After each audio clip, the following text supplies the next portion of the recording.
Government orders. Business of supply. Consideration of an opposition motion standing in the name of Mr. Poilievre. Confidence in the Prime Minister and the Government.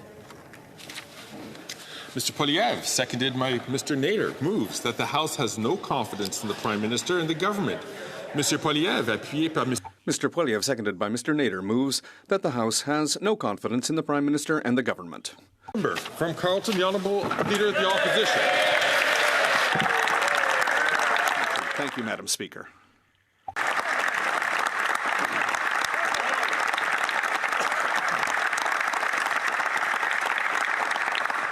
Madam Speaker, this country made me a promise when I was born. It made the same promise to everyone in this room and across this country.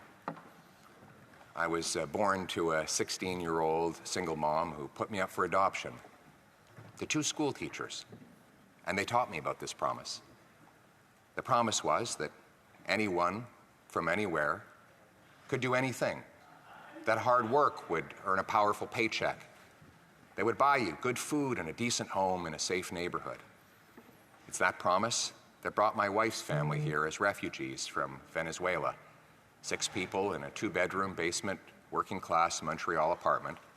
Her dad up at the crack of dawn to hop on the back of a pickup truck and go out into the middle of a farm field and pick fruit so that he could pay the rent. Today, her brothers are a soldier, a carpenter. Her sister is a nurse. Her father has a business with his wife, and they have all succeeded. The promise was kept. It was that promise that got me into politics in the first place, and I was very proud to be part of a government that not only kept the promise but expanded it. With the lowest inflation in almost half a century, incomes after tax and inflation that went up 10%, we cut the GST, we balanced the budget. We did it all while increasing health care transfers faster than any government since that transfer.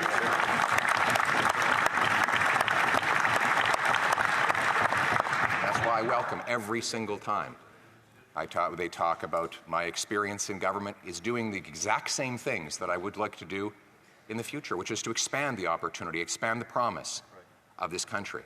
But that promise, after 9 years of the NDP Liberal Prime Minister, is broken. Everything costs more, with 2 million people lined up at food banks because they cannot afford food. This is a record-smashing number. 1 in 10 Torontonians now eat at a food bank every single month. Housing costs have doubled, so that 2/3 of young people believe they will never be able to afford a home. That has never happened in Canadian history. And we see it most tragically in our streets, where there are now 1,800 homeless encampments across Canada, across Ontario. 35 in Halifax. Quaint, beautiful, once prosperous Halifax has 35 homeless encampments. The Prime Minister admits in his own press releases 1 in 4 kids are not getting enough food. Malnutrition and diseases linked to it that had long ago been eradicated are making comebacks. We've lost 47,000 people to drug overdoses, more than we lost in the Second World War. These numbers are stories.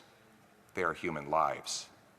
When the NDP says, all these people can just wait, we don't need to fix these problems now, we could just delay another year and let thousands more die, thousands more lose their homes and move into dangerous tent encampments. Thousands more become addicted to government-funded drugs or be killed by a rampant career criminal released once again for the 76th time to unleash chaos in our streets. They say wait to those Canadians who are suffering the pain of a brutal economy, the worst economy since the Great Depression. The per capita GDP, that's income per person, is down more than at any time since the Great Depression. In fact, our economy per capita is smaller today than it was 10 years ago. Our income per person has dropped more than any other G7 country since 2019, the year before the pandemic. while the American economy has grown 19%. Right next door.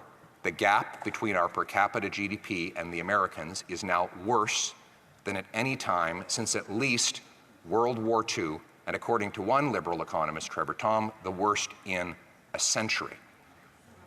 We've gone from winning the war of capitalism with the Americans, the tug of war, where they were investing 30 to 100 billion more per year in our economy than we were investing in theirs in the first 14 years of this century, to in the last 9 years, 450 billion more Canadian money invested in the States than the reverse. Wow.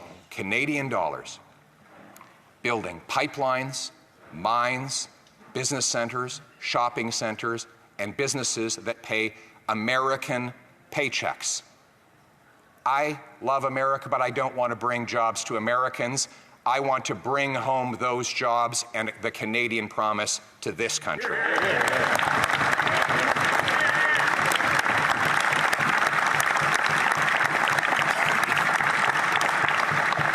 That's why we have a common sense plan to axe the tax, build the homes, fix the budget, and stop the crime. Axe the tax.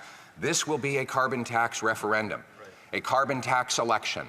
And I know that the media has worked hard to try and avoid me saying the words carbon tax, as we saw in the extremely dishonest and fraudulent report from Bell Media-controlled CTV, who is a company that is whose bonds have been downgraded to near junk status as its overpaid CEO empties the books to pay his wealthy friends an unacceptably and unrealistically high dividend. But the reason why he and his other cronies of that company are going after me is because he knows that I'm standing up for the people against the crony capitalists and insiders like him. The carbon tax election. Here's the existential choice. Do we go to a 61 cent a litre carbon tax, making us among the highest taxed fuel in all of the world? A tax that will grind our economy to a halt, that will force our truckers to leave to the U.S. where there is no carbon tax. Nobody left to bring goods to our grocery store, parts to our factories, jobs to our people. It will be a nuclear winter if this happens. That's why common sense conservatives will axe the tax. We will bring home jobs, paychecks, businesses, and opportunity with abundant, affordable energy. We will fight climate change and protect our economy with technology, not taxes, by approving large-scale green projects that generate nuclear, hydroelectric, carbon capture and storage, and other sources of affordable, clean Canadian energy will once again get approved when we repeal the anti-development law C-69, all of which will generate the revenues so that we can fix the budget.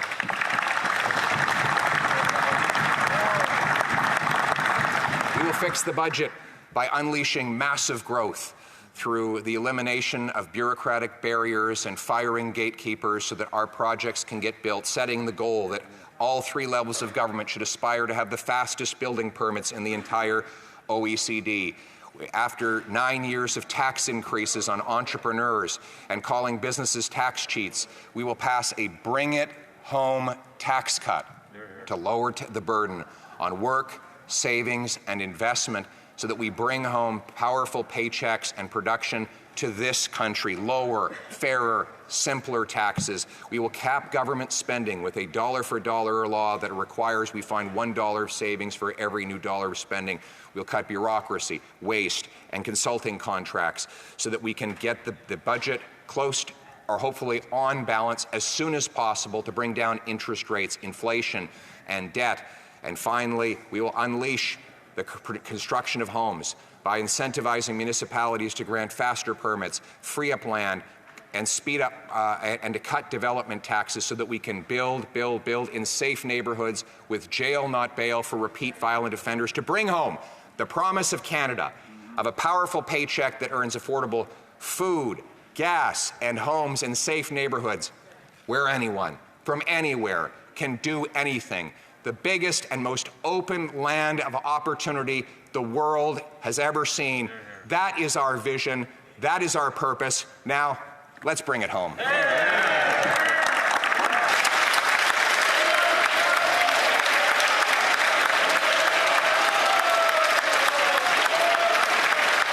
Questions and comments?